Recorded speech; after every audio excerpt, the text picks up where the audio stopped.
네, 안녕하십니까. 오늘은 또 한국 야구 광탈을 했죠. WBC 이제 1라운드 탈락한 그 입장에서 많은 생각을 했어요. 그 이후에 일본을 도쿄돔에도 제가 한일전 직관을 했고 그 이후에도 여행하면서도 계속 생각했고 솔직히 그날은 진짜 잠이 안 오더라고요. 네, 그래갖고 막 자다가도 몇 번 깨고 네, 너무나 좀 안타까운 현실이 목격하니까 이런 생각도 들었고 또 한국에 다시 와서도 또 시범 경기를 보고 있지만 이런저런 생각을 많이 했는데 결국 그 생각을 오늘 또 영상으로 여러분과 함께 하게 되었고 이거는 사실 좀 진지하게 만든 컨텐츠이긴 하지만 여러분들께서는 그냥 어떻게 광탈을 보고 온 하는 넋두리나 하소연 정도로 생각하시고 그냥 재미있게 컨텐츠 이런 의견도 있구나 라고 보셨으면 좋겠습니다. 솔직히 호주만 이겼어도 이런 얘기 안 하는데 네, 이렇게 결과가 이렇게 돼버리고 나니까 이런저런 생각이 좀 드는 것 같습니다. 그래서 일단은 1라운드에서 우리나라가 탈락을 했고 제가 봤을 때는 뭐 일본과의 경기는 당연히 뭐 다르비슈를 공략하긴 했지만은 기량차가 좀 커 보였죠. 네, 워낙 또 일본에 정말 좋은 선수들이 많더라고요. 오타니 쇼헤이를 비롯해가지고 뭐 요번에 메이저리그에 간 요시대 선수라든지 또 두 번째 투수로 나온 뭐 이마나가라는 선수 왼손 투수 체격이 그렇게 큰 건 아닌 것 같은데 150을 쉽게 던지더라고요. 150 넘는 공을 정말 다르비슈보다도 그 투수의 공은 제가 봐도 정말 치기 어렵다라는 생각이 들 정도로 뭐 박건우 선수가 홈런을 치기는 했지만 그리고 이제 뭐 곤도라는 선수도 그렇고 메이저리그에서 뛰고 있는 라스누빠라는 선수도 그렇고 무라카미는 못하기는 했지만 뭐 오카모토나 이런 선수들도 그렇고 뭐 하위 타선의 집중력도 좋았고 어떻게 보면은 정말 지는 게 당연한 그런 경기라고 생각을 했어요. 그러나 이제 대패까지 갈 경기는 아니었다고 보고 어쨌거나 이 탈락을 하는 데 있어서는 첫 번째 상대인 호주전 패배가 결정적이었는데 다른 거를 다 떠나서 7회 그 상황에 소영준이 올라올 게 아니라 김광현이었으면 어땠을까라는 생각이 계속 듭니다. 뭐 이후에 뭐 강백호나 박혜민의 아쉬운 플레이도 나오고 양현종도 홈런을 맞긴 했지만 그런 상황까지 가지 않고 김광현 선수가 대기를 하고 있었기 때문에 김광현을 이용찬 전에 중요할 때 딱 올려주면서 김광현이 일본 타자들도 2이닝 정도는 거뜬하게 정말 너무나 잘 던져줬죠. 이후에 이제 힘이 떨어져서 좀 난조를 보이면서 강판을 당하긴 했는데 그것도 사실은 1차전에 불펜을 준비한 선수 바로 또 다음날 선발 준비하는 게 이거는 메이저리그 어떤 선수가 와도 오타니가 와도 쉽지 않을 거거든요. 그래서 결국에는 이 1차전 전략이 잘못되었다. 이강철 감독의 책임이 크다. 투수 교체는 온전히 감독의 영역인데 네. 그 이후에 이제 컨디션이 안 좋은 선수들을 체코나 중국전에 투입하면서 승리를 거두고 이랬으면은 투수들도 욕을 덜 먹고 이강철 감독도 당연히 욕을 덜 먹고 하늘전은 뭐 어쩔 수 없다 치지만 그랬을 텐데 호주전에서 완전히 스텝이 꼬여버리니까 김광현 선수를 준비하는 것부터 시작해서 투수들을 준비가 되어 있지 않는 상태에서 올릴 수밖에 없었고 결국에는 최악의 결과를 맞이하면서 탈락이라는 성적표를 받아들일 수밖에 없었는데 정말 이 대회 전체적으로 봤을 때는 호주전 투수 교체가 결국 패배의 원흉이었다. 저는 이렇게 생각을 합니다. 물론 선수들도 기량도 떨어지고 국가대표라는 이름에 걸맞지 않는 뭐 플레이들, 뭐 몸 상태 이런 걸 보여준 건 맞는데 그 상황 속에서도 이 경기를 못 잡은 거는 저는 이강철 감독의 지분이 크다 생각합니다. 그래서 일단은 몇 가지 생각을 좀 해봤어요. 근데 이제 첫 번째는 이게 좀 컸던 것 같아요. 한 투수 최소 세 타자 상대 규칙을 우리나라에도 도입을 해야 한다. 이게 이제 메이저리그나 이번 WBC 대회에서 규정으로 실행이 되고 있습니다. 그래서 투수가 올라오면은 한 타자, 두 타자 상대하고 내려가는 게 아니라 최소 세 타자는 상대를 해야 한다. 그래서 소영준, 양현종 이렇게 중간에 올라온 선수들 컨디션이 좋지 않았음에도 빨리 바꿀 수 없던 그런 규칙이었어요. 그래가지고 이제는 리그에서도 선수들을 더 이상 왼손 상대 원포인트라든지 이런 상황에서 또 반쪽짜리 선수 그래가지고 지금 이건 예를 든 거예요. 이 선수에 대한 특정 선수에 대한 비난이 아니라 뭐 정우영 선수도 지금 왼손 타자한테 홀드왕이지만 좀 약한 모습이 있죠. 그리고 이제 대부분의 리그 왼손 투수들이 왼손 타자, 오른손 타자 차이가 크기 때문에 이 규칙을 도입한다면 일단은 메이저리그에서는 경기 시간을 줄이기 위해서 이 규칙을 도입했지만 우리는 투수들의 기량 향상, 그리고 감독 코칭 스태프들이 이제는 좌우놀이, 원포인트 이런 거에 얽매이지 말고 투수 교체를 좀 더 전략에 맞게끔, 어떤 상황에서 어떤 투수를 올려야 되는지를 좀 국제대회 규칙에 맞게 생각을 한다면, 또 그에 맞게 준비를 한다면 좀 다른 결과가 앞으로 있지 않을까.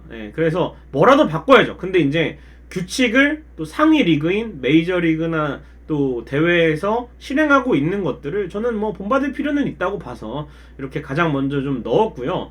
여기서 만약에 좀 걱정이 되는 게, 투수들이 세 타자 상대를 못하면 뭐 타자들만 좋고 경기 시간이 길어진 거 아니냐 하는데, 저는 1군에서 뛰는 선수들 가운데 세 타자도 상대를 못하면 저는 1군에서 던질 자격이 솔직히 없다고 생각합니다. 그래서 여기서 이제 자꾸 뭐 기량이 떨어지고 멀어지는 선수들은 1군감이 아니라고 봅니다. 그래서 이 규칙 같은 경우에는 또 투수들 그리고 감독들의 좀 전략 강화를 위해서 필요한 부분이라고 생각을 하고요. 두 번째는 이제 선수들의 경쟁력을 좀 갖춰야 되죠. 그래서 이제는 목소리로만 끝날 게 아니라 한번 추진을 해봤으면 좋겠는 게, 이제 외국인 선수 제도를 좀 개편해야 되지 않나. 그래서 야수 1명, 투수 1명을 추가를 하는 거예요. 근데 이제 뭐 그러면 외국인 선수에 들어가는 비용이 너무 많다, 또 이렇게 논란이 생길까봐 연봉 총액을 이제 신규 선수는 최대 100만 달러까지 제한을 하잖아요.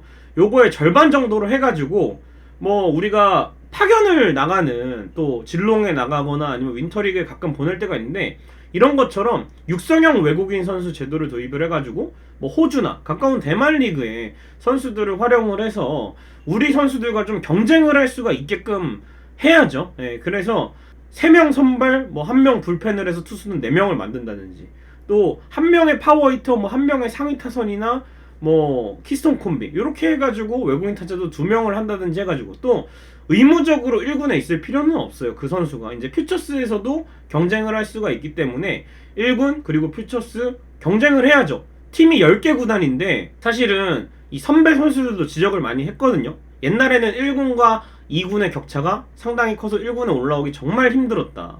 근데 이제 지금은 1, 2군 격차가 너무 줄었기 때문에 결국에는 너무 평준화가 된 게 아닌가. 그래서 1군을 좀 더 상위 리그로 만들기 위해서는 외국인 선수의 도입이 좀 더 필요하다고 보고, 여러분들이 계속 얘기하시는 연봉 너무 거품 꼈다, 연봉 깎여야 한다, 이런 게 사실은 우리가 솔직히 말하면 기업이 연봉을 지급을 하는 거지, 팬들이 사비를 걷어서, 뭐 물론 유니폼 비용이나 이런 거 입장 수익 이런 거 들어가긴 하지만 사비를 걷어서 막 몇 억씩 되는 연봉을 다 주는 건 아니기 때문에, 연봉을 줄이고 싶으면은 결국에는 이렇게 경쟁을 더 해가지고 경쟁에서 뒤처진 선수들 혹은 경쟁에서 떨어지는 선수들은 자연스럽게 이제 거품이 좀 거치는 구조로 가야 되지 않을까. 그래서 이 절감된 연봉을 결국에는 유망주들을 육성하는 데 쓸 수가 있는 거죠. 비용도 그렇고 시간도, 이제 외국인 선수들이 더 활약을 하면은 유망주들은 당장 무리하게 투입을 하지 않고, 최근에 이제 구단들이 육성 시스템에 눈을 많이 돌리고 있잖아요. 그렇기 때문에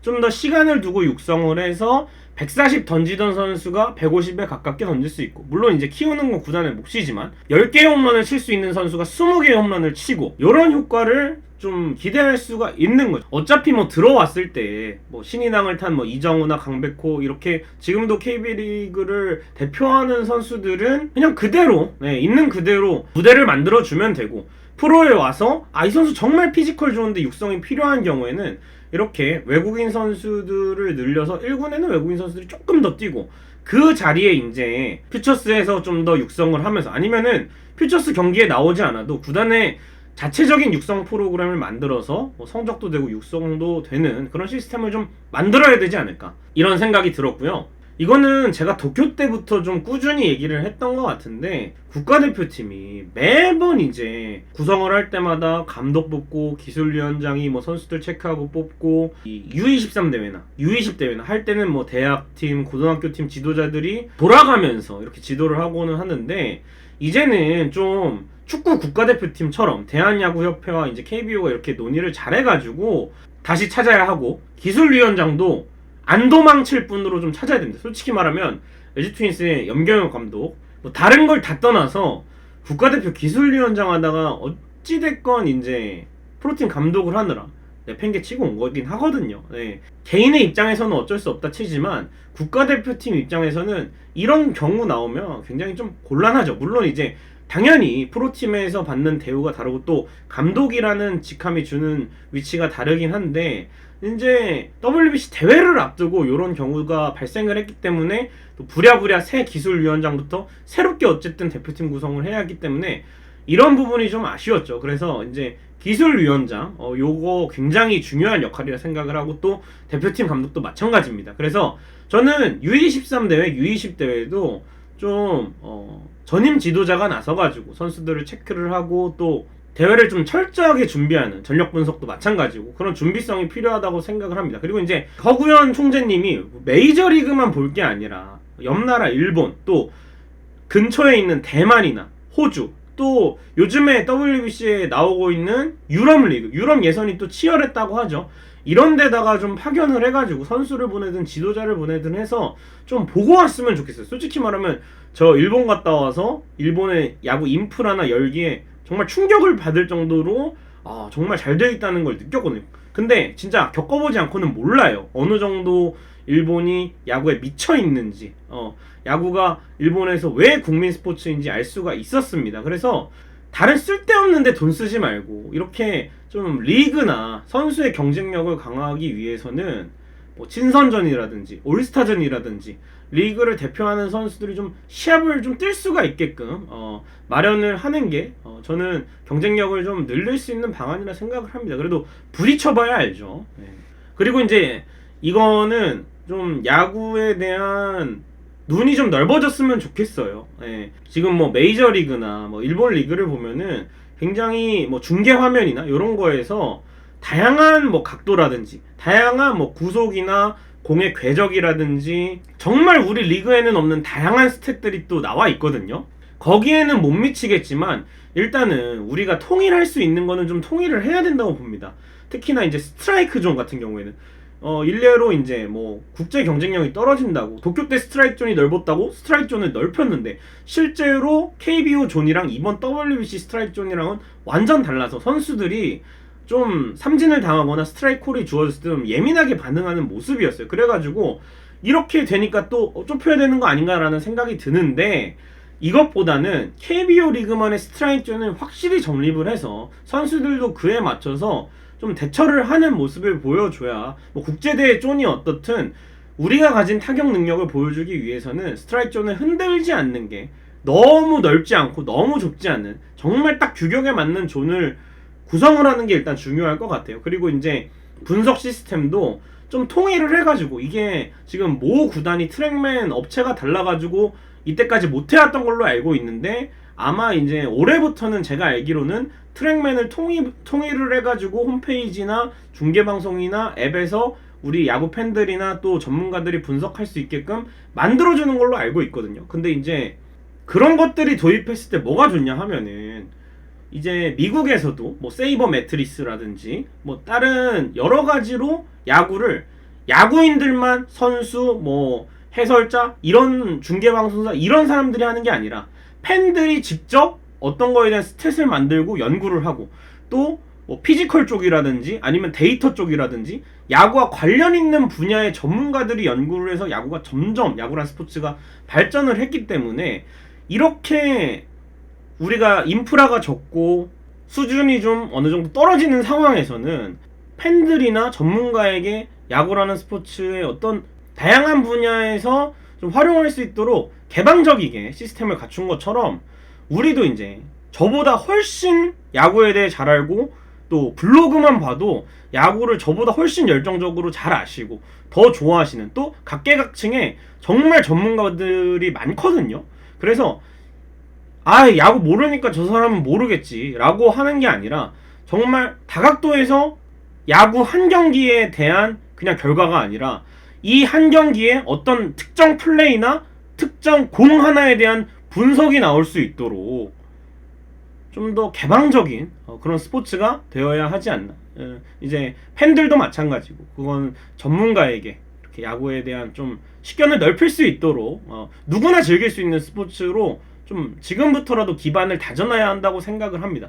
그리고 이제 마지막으로 이거는 저뿐만 아니라 많은 이제 현역 선수들, 특히나 이만수, 장종훈, 박용택 이렇게 KBO 리그의 40주년 레전드로 뽑힌 전문가들이 수없이 얘기를 하는데 초중고 알루미늄 배트를 재도입을 해야 한다라는 이야기가 있어요. 그래서 타자 같은 경우에는 나무 배트를 쓰면은 나무 배트가 훨씬 비거리를 멀리 보내기도 어렵고 더 많은 파워를 실어야 하고 더 고난이도의 배팅 스킬이 있어야 합니다. 근데 이게 성장기에 타자들이 아직까지 신체적인 힘이 100%가 아닌 상황에서 성장하고 있는 상황에서 나무 배트로 치기는 좀 어렵다는 거죠. 그래서 결국에는 맞추기 급급한 스윙으로 프로에 오는 경우가 많은데 그게 아니라 뭐 컨택 히터면 컨택 히터든 파워 히터면 파워 히터든 다양한 폼으로 이게 팔로만 치는 게 아니라 뭐 손목을 활용한다든지 또 신체 회전을 활용한다든지 다양한 이 스킬을 좀 터득할 수 있게끔 알루미늄 배트가 훨씬 또 비거리도 잘 나가고 또 좋은 타구를 보낼 수가 있기 때문에 유소년 단계에서는 이게 필요해야 되지 않나. 물론 이제 미국이나 일본도 알루미늄 배트를 쓰고 있기 때문이기도 하지만 또 우리나라 수준에서 다시 알루미늄 배트를 도입을 해가지고 좋은 타자들을 많이 만들 수 있게끔 기반을 마련해야 하지 않나라는 생각이 들고 투수 같은 경우에도 타자가 나무 배트를 들고 있기 때문에 그냥 스트라이크 존 어디다 던져도 맞춰 잡는 피칭을 할 수 있는 게 아니라 좀 더 강하고 알루미늄 배트를 이겨낼 수 있는 그리고 더 정확하게 도망가는 피칭이 아니라 구석구석 찌르면 아무리 잘 맞출 수 있는 알루미늄 배트를 들고 온다 해도 이겨낼 수가 있거든요. 실제로 이제 알루미늄 배트를 이겨낼 수 있었던 투수들이 또 프로에 와서 좋았던 경우들이 있었기 때문에 그래서 이 알루미늄 배트를 다시 도입하는 게 어떨까 생각이 들고 요거는 좀 공감 가는 의견인 것 같아서 가져와 봤습니다. 프로구단 관계자가 나무 배트를 쓰게 되면서 너도 나도 투수를 할 수 있다는 풍조가 생겼다. 130km만 던져도 마운드에 나서면서 나무 배트를 이길 수가 있다. 그런데 이때 프로 지명된 투수들을 잘 살펴보면 나무 배트만 쓴 타자를 상대하다가 진짜 본인의 실력이 프로에 가서 다 드러난다. 그래서 선수들이 뭐 요번 대회에서도 볼넷을 막 주고 또 구속이 안 나오는데도 던지고 이런 상황을 좀 애초에 막기 위해서 아마 야구 때부터 좀 더 투수들도 힘 있는 투구를 하고 타자들도 부담 없이 좋은 타구들을 날리면 물론 이제 프로에 와서 알루미늄 배트를 쓰다가 나무 배트를 쓰면 좀 적응을 못해서 그런 선수들 같은 사례가 나올 거예요. 하지만 그것도 프로에 와서도 또 육성 시스템을 잘 갖추고 있다면 그런 유망주보다는 더 좋은 타자들이 프로에 넘어올 가능성이 있기 때문에 제가 봤을 때는 알루미늄 배트를 다시 도입해보는 건 어떨까라고 또 한번 의견을 내보았습니다. 자, 이렇게 오늘은 간단하게 한번 5가지 정도로 정말 많은 의견이 제 머릿속에서 맴돌고 있는데 좀 추려봤습니다. 그래서 알아봤고 분명히 인적 자원들은 있어요. 지금 뭐 아직까지 20대 중반 이제 들어가는 뭐 이정우나 강백호 이런 선수들을 비롯해서 이번 대회 때 좋은 모습을 보인 뭐 원태인 선수도 있고 또 대회에선 부진했지만 한국 야구의 미래인 뭐 소영준, 이일이, 구창모, 김윤식 이런 선수들도 투수 쪽에 있고 또 눈을 돌려보면 이번 대회에 출전하지 않았지만 뭐 문동주라든지 김도영, 뭐 정구범, 뭐 요번에 신인으로 들어올 뭐 황준서나 뭐 장현석 이렇게 고등학교 3학년 학생들의 또 신인으로 아예 입단을 한 뭐 김범석 그리고 김서연, 윤영철, 김민석 이런 선수들 많거든요. 정말 키우면은 스타가 될 선수들이 많아요. 이제 골짜기 세대를 넘어서 한 97, 98 이후에 정말 좋은 선수들이 계속 나와요. 근데 여기서 제가 하고 싶은 말은 인적 자원에 기대지 말고 우리가 베이징 세대로 한 10년 넘게 한국 야구가 인기를 끌었다면 이제 이 세대가 저물고 있거든요. 다음 세대에 또 인적 자원에 기대지 말고 다음 세대가 끝나도 계속해서 스타가 나올 수 있는 또 국제 경쟁력을 가질 수 있는 한국 야구 이제부터 집 한번 탁 태워먹고 다시 집을 지어야 할 단계라고 생각합니다. 그래서 WBC를 보고 와서 정말 많은 걸 느꼈습니다. 오늘 한번 이렇게 시원하게 얘기 한번 해봤습니다. 여러분 고맙습니다.